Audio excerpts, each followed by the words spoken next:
జీవితంలో 4 విధాలైన రుణాలుంటాయి పుత్ర. వాటిని తీర్చుకోవటం ప్రతి వ్యక్తికి అనివార్యం.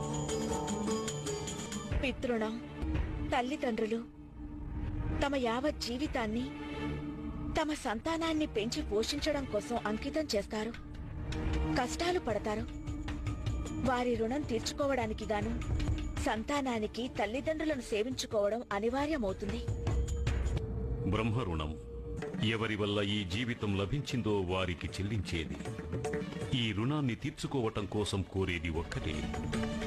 ఎవరైతే ఇంతటి పవిత్ర రూపంలో ఆత్మకు జీవితమిచ్చారో అదే పవిత్ర రూపంలో తిరిగి వారి చెంతకి చేరటం. దేవరుణం దేవతలందరికీ చెల్లించేది. వారి యొక్క ఆశీర్వాదాలతో అందరి జీవితాలకు పాలనా పోషణ లభించగలదు. వారి యొక్క రుణాన్ని తీర్చుకోవడానికి గాను మనం చేయవలసినదొక్కటే. మనం మన అవసరాలకు మించి ఎంత మాత్రమూ కూడబెట్టకూడదు.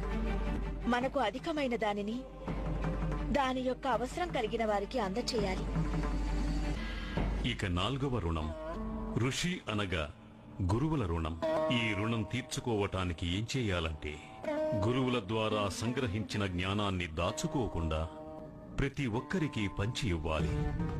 జ్ఞానాన్ని వృద్ధిపరచాలి.